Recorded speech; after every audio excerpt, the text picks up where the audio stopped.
우리 인생을 살아가는 중에 정말로 나는 아무것도 아니구나, 나라는 존재는 정말 아무것도 아니구나, 이런 생각하는 때가 가끔 있습니다. 종종 있죠.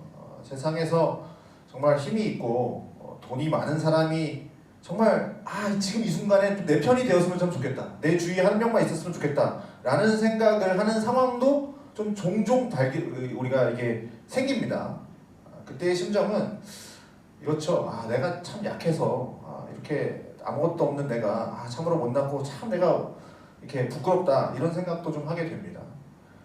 이러한 고난과 역경, 이런 좀 상황, 꽉 막힌 것 같은 상황이 나를 둘러싸고 있을 때 이 모든 것에서부터 구원해 주실 분이 내 편이 있어서, 내 편이 되셔서 그때 나타나 주시면, 그런 정말 이 모든 것을 구원해 줄 수 있는 그 사람이 내 편이 돼서 딱 짠하고 나타나 주신다면, 그러한 구원을 경험하게 된다면 우리는 그분을 높일 수밖에 없죠. 대단하다라고 얘기할 수밖에 없죠. 그러니까 소위 얘기하는 찬양할 수밖에 없는 거죠. 그분의 그 어떠하심, 나를 도와주신 그 어떠하심을 찬양할 수밖에 없는 거죠. 바로 이 시편 118편이 그러한 시입니다. 그러니까 이 시인은 극심한 고난과 역경에 처해 있던 자가 이 하나님께서 베푸시는 기죠. 그러니까 하나님께서 베풀어 주시는 구원의 그 놀라운 은혜를 경험하게 됨으로써 하나님을 찬양하는 시가 이 118편입니다. 그래서 오늘 그 다음에 금요일 이렇게 이틀에 걸쳐서 118편을 좀 보도록 할 텐데요.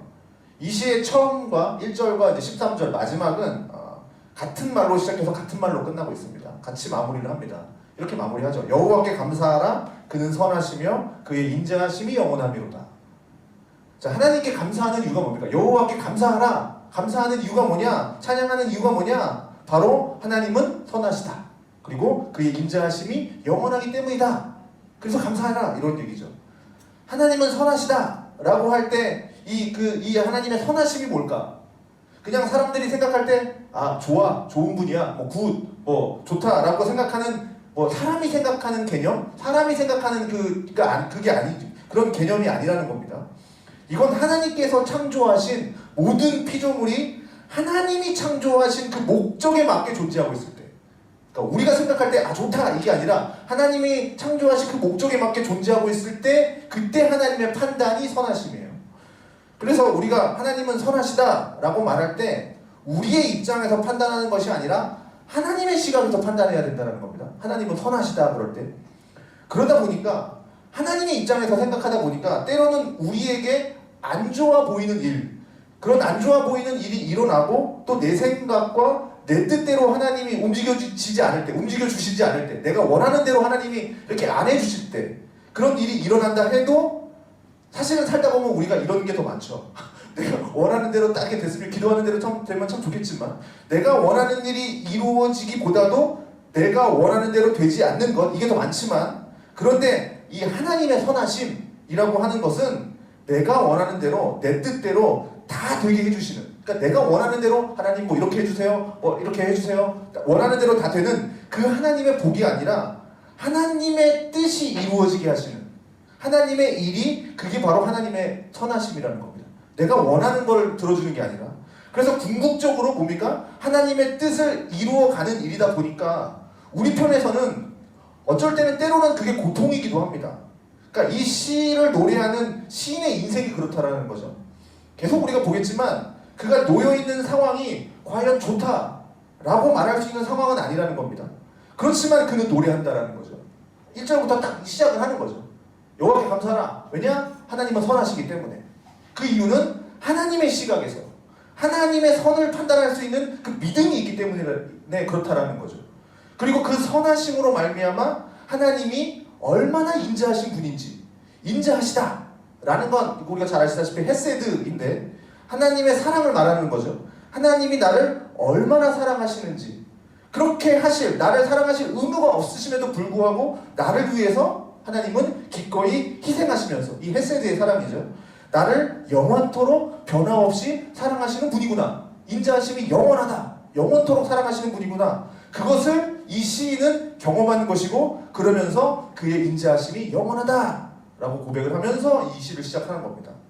그래서 이 시인은 그것을 깨달은 사람이에요. 그래서 이 시는 그의 인자하심이 영원하다 라는 말을 계속 반복하고 있습니다. 보시다시피 계속 반복하죠. 후렴 1, 2, 3절 그렇죠. 그 다음에 5절부터 보면 이제 본격적으로 이 시인의 상황이 어떠한가, 어떤 상황에서 지금 이 하나님의 인자하심과 영원함을 찬양하는가, 이제 그걸 보게 되는 겁니다. 5절부터 보겠습니다. 내가 고통 중에 여호와께 부르짖었더니 여호와께서 응답하셨고 나를 넓은 곳에 세우셨도다. 자, 이게 어떤 고통이었는지는 이게 지금 뭐 구체적으로 나오지 않지만 어쨌든 이 시인은 지금 고통 중에 있는 겁니다.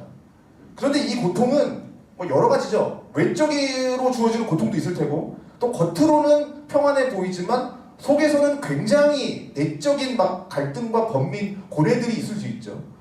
그런 내적인 고통, 그러니까 다 포함하는 겁니다. 외적인 고통, 내적인 고통. 그렇게 내가 그 고통 중에 있을 때 내가 부르짖었더니, 이 사람이 한 일이 뭐냐면 여호와께 부르짖은 거죠. 부르짖었더니, 그랬더니 어떻게 하십니까? 여호와께서 응답하시고 나를 넓은 곳에 세우셨다. 그러니까 내가 지금 이게 시적인 표현인데 내가 움직일 수도 없는 좁은 곳 있는 거 있었다라는 거 이제 표현을 하는 거죠. 우리가 보통 고통을 그런 식으로 표현하지 않습니까? 이렇게 사방이 막힌 것 같아. 그다음에 뭐 내 지금 주위가 감옥 것 같아. 내가 어디에 좀 묶여 있는 것 같아. 이렇게 좀 그렇게 표현하잖아요. 고통을 이렇게 내가 어디에 막 갇혀 있는 느낌이야. 근데 어떻게 합니까? 하나님께서 내가 부르짖었더니 나를 넓은 곳에 세우셨다. 그래서 나를 이 고통에서 건져내셔서 정말 자유롭게 누릴 수 있는 넓은 곳, 그러니까 광활한 곳에 나를 세우셨다. 그러니까 고통에서 벗어나게 하셨다라는 시적인 표현인 거죠. 그걸 지금 경험한 겁니다. 고통 중에 부르짖었더니 나를 정말 이 고통에서 건져주셨다. 그걸 이제 어떤 식으로 경험했냐? 6절 여호와는 내 편이시라 내가 두려워하지 아니하리니 사람이 내게 어찌할까? 여호와께서 내 편이 되사 나를 돕는 자들 중에 계시니 그러므로 나를 미워하는 자들에게 보응하시는 것을 내가 보리로다. 자, 우리가 고통을 당하는 일이 굉장히 많은데 그것도 대부분 사람 때문에 고통을 당할 때가, 사람 때문에 두려움을 당할 때가 많죠. 사람 때문에. 사람에게 버림받을까봐 두렵고, 또 사람에게 또 거절당할까봐 두렵고, 또 무시를 당할까봐 두렵고, 또 멸시를 당할까봐 두렵고, 그래서 어떻게 해서든지 이런 것들을 안 당하기 위해서 좀 사람들에게 잘 보이려고 노력하고, 또 사람에게 인정받기 위해서 온 힘을 다하면서 그렇게 사는데, 그런데 사실은 말이 좋지 그렇게 잘 안 되잖아요. 그렇게 하는 게 쉽지 않잖아요. 그러다 보니까 늘 불안하잖아요. 내가 이 사람한테 이렇게 잘했는데 나를 어떻게 그냥 이게 또 내가 잘 안 되면 어떡하지? 항상 불안하잖아요. 그런데 이 시인의 고백은 참 놀랍다라는 거죠. 여호와가 내 편이시다. 여호와는 내 편이다. 보통 아까도 얘기했듯이 사람을 자기 편으로 삼으려고 하고 높은 사람을 자기 편으로 삼으려고 해서 이렇게 그래서 고통을 벗어나려고 하지만 여호와가 내 편이시다. 여호와가 내 편이기 때문에 사람이 두렵지 않다. 사람이 나를 어떻게 하겠냐. 그리고 하나님은 나를 미워하는 자들에게 마땅한 보응을 내리시는 분이니까, 그걸 내가 봤으니까 내가 무엇이 두렵냐. 여호와가 내 편이신데 지금 그 고백을 하고 있는 겁니다. 8절부터 13절 보면 여호와께 피하는 것이 사람을 신뢰하는 것보다 나으며 여호와께 피하는 것이 고관들을 신뢰하는 것보다 낫도다. 그러니 보십시오. 지금 고통 가운데 있는데 사람으로 인하여 생긴 그 두려움, 사람으로 인한 그 어려움, 이런 것들에 빠져있을 때 우리는 지금 누구에게로 피해야 되는가? 보통 사람들은 이렇게 하죠. 나를 괴롭히는 사람이 있다. 나를 괴롭히는 환경이 있다. 그러면 나를 괴롭히는 사람보다 더 높은 사람을 찾게 마련이죠. 나를 괴롭히는 환경보다 더 힘센, 더 능력 있는 그런 사람들을 찾아다니게 되죠. 그런데 이 시인은 그렇게 사람을 찾아다닐 게 아니라 여호와께 피해라. 여호와께 피하는 것이 사람을 신뢰하는 것보다 낫다. 특히 사람들 중에서도 높은 사람들, 우리가 보통 그렇잖아요. 돈 있고 권력 있는, 그래서 그런 높은 사람들, 그들에게 가는 것보다, 그들을 신뢰하는 것보다 하나님께 피하는 것이 더 좋다, 더 낫다. 왜냐하면 하나님은 그들과는 뭐 비교할 수 없는 유일한 피난처이니까, 이 얘기를 하는 겁니다. 이게 지금 어떤 상황이냐면 지금 이 시인은 적들에게 둘러싸여 있는 거예요. 그래서 빠져나올 구멍이 전혀 없는 상황입니다. 내 주위에 다 적인 거예요. 그래서 이게 막 갇힌 거죠. 완전히 포위되어서 죽을 것 같은 그런 두려운 상황. 그 상황에서도 지금 뭐라고 얘기하냐면 10절에 문 나라가 나를 에워쌌고 내가 여호와의 이름으로 그들을 끊으리로다. 그들이 나를 에워싸고 에워쌌으니 내가 여호와의 이름으로 그들을 끊으리로다. 그들이 벌들처럼 나를 에워쌌으나 가시덤불에 불같이 다 없어져 버렸으니 내가 여호와의 이름으로 그들을 끊으리로다. 너는 나를 밀쳐 넘어뜨리려 하였으나 여호와께서는 나를 도우셨도다. 자, 지금 이 시에서 이 특징이 잘 나와 있는데 애워쌌다라는 말이 계속 반복하고 있죠. 애워쌌다. 반복은 뭡니까? 성경에서의 반복은 강조입니다. 그리고 그것을 끊어냈다라는 것을 또 계속 반복하고 있습니다. 애워싼 걸 반복하고 끊어낸 걸 반복하는 거죠. 우리도 내 주변을 보면 이렇게 작은 벌 말고 막 말벌 같은 벌들이 내 주위를 막 날아다니면 막 왱하고 날아다니면 그러면 무섭잖아요. 한 마리가 와도 무섭지 않습니까? 벌 하나가 날아와도. 그런데 지금 이게 표현이 시적인 표현이죠. 한 마리가 아니라 지금 벌떼가 와서 나를 달려드는 겁니다. 이 시인의 상황이 지금 그런 상황이에요. 내 문나라가 나를 애워쌌는데 벌들이 막 줄로 싼 것처럼 내가 어디로 피해도 계속 따라다니는 거고 완전히 나를 둘러싸고 있는 상황인 겁니다. 지금 벌 한 마리도 무서운데 때로 몰려와서 나를 완전히 덮쳤다. 나를 막 쏘고 있다. 그런 상황인 겁니다. 문나라가 나를 애워싸고 그걸 끊을 수 없는 포위되어 있는 상황에서 여호와의 이름으로 내가 그것들을 끊으리라 이렇게 이제 외치는 거죠. 또 하나님께서는 그렇게 나를 괴롭게 하는 것들도 지푸라기 한 번 불 붙으면 한 번에 다 없어지는 것처럼 지푸라기 불 붙이면 한 번에 다 날아가지 않습니까? 그렇게 불태워서 없애버리시는 분이 바로 하나님이시니 내가 여호와의 이름으로 끊는다. 나를 그렇게 넘어뜨리려고 밀치려고 해도 여호와께서 나를 도우셨다. 그것이 지금 이 시인이 경험한 겁니다. 이런 처참한 상황에서 그들을 끊어내 주시고 그들을 불로 지푸라기로 다 태워내 주시고 나를 건져내 주시는 분이 나를 도와주시는 분이라는 거죠. 이분이 나를 도와주신다. 자, 적용하면서 마치도록 하겠습니다. 우리가 지난 1년 동안 좀 생각을 해보면 참 우리를 애워쌌던 것들이 참 많이 있었습니다. 그리고 지금도 어쩌면 나로 하여금 빠져나올 수 없는 어쩌면 그런 두려움에 빠지게 하는 나를 애워싸고 있는 것들이 지금도 내 주위에는 있을 것 같습니다. 그런데 오늘 이 시인의 고백 뭐라고 얘기합니까? 여호와는 내 편이시다. 그걸 고백하면 좋겠습니다. 우리가 이 세상에서 겪게 되는 수많은 일들이 있지만 그 속에서 우리도 사람이다 보니까 자연스럽게 이 상황에서 나를 도와줄 사람이 누가 있을까? 이 상황에서 나를 건져내 줄 만한 사람이 누가 있을까? 먼저 사람이다 보니 이제 사람을 찾게 되지만 그러나 잘 아시지만 사람은 믿을 만한 존재가 못 되죠. 오늘의 동지가 내일의 적이 될 수도 있고 또 그런 게 사람 관계 아닙니까? 또 나를 도와줄 것 같은 그 사람, 이 사람은 나를 도와줄 것 같아. 능력 있고 힘이 있을 것 같지만 그 사람이 또 그렇게 또 영원토록 힘이 있을 것 같다. 그런 돈과 능력을 가지고 있느냐? 또 그렇지도 않아요. 사람의 힘은 영원하지 않습니다. 그래서 세상에서는 뭐 지혜, 뭐 처세술 이런 것들을 보통 나를 도와줄 만한 사람을 얼마나 많이 갖고 있는가. 이게 또 처세술이라고 얘기도 하고 이걸 굉장히 중요하게 여깁니다. 그래서 인맥을 되게 중요시하게 여기죠. 그래서 뭐 금융권, 법조계 뭐 이렇게 세 명은 갖고 있어야 된다 뭐 이렇게 얘기하지 않습니까? 자, 우리 인맥 중에 한번 여러분 인맥 중에 연락처에 저장되어 있는 사람을 한번 보십시오. 지금 내가 겪고 있는 경제적인 문제를 한 번에 해결해 줄 수 있는 사람이 있을까? 내 자녀의 문제를 단번에 해결해 줄 수 있는 사람이 있을까? 내 연락처에 있나? 한번 뭐 어쩌면 정말 있을 수 있어요.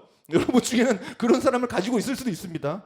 그래서 우리들이 살면서 많은 사람들을 만나니 뭐 전화번호부에 저장이 되어 있을 수도 있어요. 그런데 더 중요한 건 이거라는 겁니다. 연락처에는 있을 수 있어요.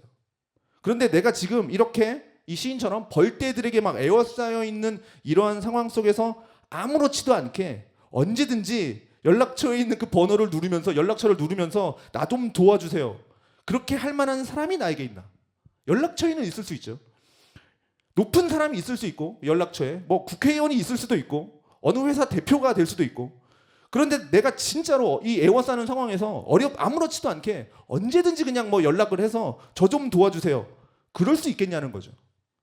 보통 그렇게 힘이 있고 권력이 있고 이런 사람에게 부탁을 한다라는 것은 굉장히 어려운 일입니다.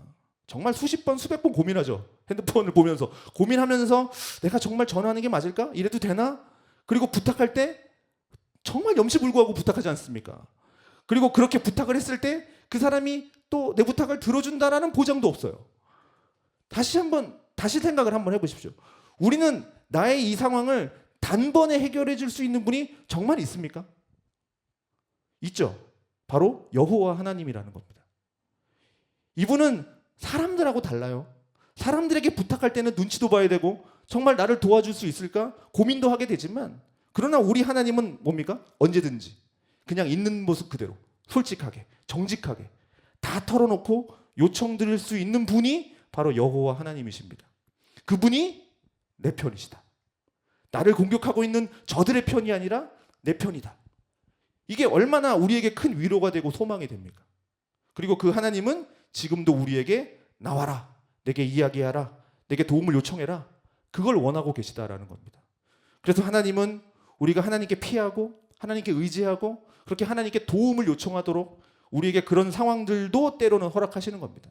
왜 나에게 고난이 옵니까? 왜 고난이 감사합니까? 하나님을 의지해라. 그렇기 때문에 이런 상황들을 허락하시는 것이고요. 그런 상황 속에서 우리는 사람을 의지하지 않고 사람을 신뢰하지 않고 오직 여호와가 내 편이시니 내가 사람을 신뢰하는 것보다 하나님께 피하는 것이 더 낫고 내가 고관들을 신뢰하는 것보다 하나님께 피하는 것이 더 낫구나. 그걸 깨닫게 하심으로써 여호와의 인자하심이 영원하도다. 그걸 이제 노래하게 하시는 겁니다. 그런 가운데 고난을 우리에게 허락하시는 거죠. 그렇기 때문에 이 시에서도 반복하는 게 그는 선하십니다. 그는 선하십니다. 그의 인자하심이 영원합니다. 라고 하는 것이 마치 후렴구처럼 반복되는데 이것이 우리의 인생에서도 후렴구가 됐으면 좋겠습니다.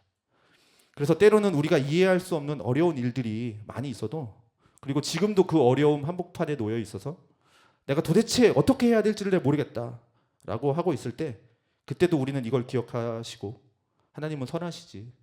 그리고 하나님은 나를 버리시지 않으시지. 하나님은 나에게 말씀으로 함께 하시지. 그리고 내가 살아갈 길을 가르쳐 주시지. 나를 이렇게 벌들이 에워싸고 있어도 문나라가 나를 에워싸고 있어도 이것들을 다 끊어내시고 나를 도우시는 나의 피난처시고 나의 방패시고 나의 도움이시지. 그걸 다 기억하고 있으면 우리는 어려운 상황에서도 오히려 이렇게 후렴구를 반복할 수 있다라는 겁니다. 여호와께 감사하라. 그는 선하시며 그의 인자하심이 영원함이로다. 자, 그래서 이 118편뿐만 아니라 시편을 쭉 보면 사실 이 표현 많이 나오죠. 여호와는 선하시며 그 인자하심이 영원함이로다. 이게 굉장히 많이 반복됩니다. 그러니 하나님의 백성들에겐 이 여호와는 선하시며 그 인자하심이 영원함이로다. 이게 늘 붙어있는 고백인 겁니다. 우리의 인생 가운데 늘 붙어있는 고백. 이게 상투적인 표현으로 그냥 뭐 시를 쓰기 위해서 아름답게 꾸미기 위해서 뭐 그냥 후렴구로 그냥 아무런 생각 없이 그냥 입술에서 나오는 그런 노래가 아니라 정말 경험한 거예요. 나를 구원하신 하나님의 그 은혜, 하나님의 인자하심, 하나님의 그 사랑하심과 영원함, 정말 나를 선하게 인도하시는 그 하나님이 나와 함께 하시는구나. 그걸 정말 깊이 경험하고 깨달을 때 찬송이 나오는 거죠. 그래서 고난이 없다면, 역경이 없다면 사실 이런 걸 깨달을 일이 없죠.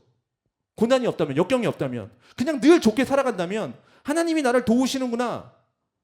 도움을 받을 일이 없는데 그걸 어떻게 깨닫겠습니까? 도움 받을 일이 없는데. 그렇지만 이렇게 어려움이 있을 때 하나님이 나를 이렇게 도와주시는구나, 도우셨구나, 그걸 깨달을 수 있는 시간이라는 겁니다. 이 역경의 시간이. 그러니 올 한 해를 한번 여러분 돌아보십시오. 정말 어려운 일도 많았고 또는 지금도 어렵고 또 하지만 그래, 하나님이 내 편이시지. 지금도 내 편이시지. 앞으로도 내 편이시지. 그러니 계속해서 나를 도우시겠구나. 그걸 붙들면서 우리가 2026년도에도 다가오는 새해에도 여호와는 내 편이십니다. 사람을 신뢰하는 것보다 내가 여호와께 피하는 것이 더 낫습니다. 여호와는 선하시고 그의 인자하심이 영원합니다. 그걸 우리가 반복적으로 정말 마음에서 우러나오는 고백을 올려드릴 수 있는 우리의 삶이 되기를 바라겠습니다.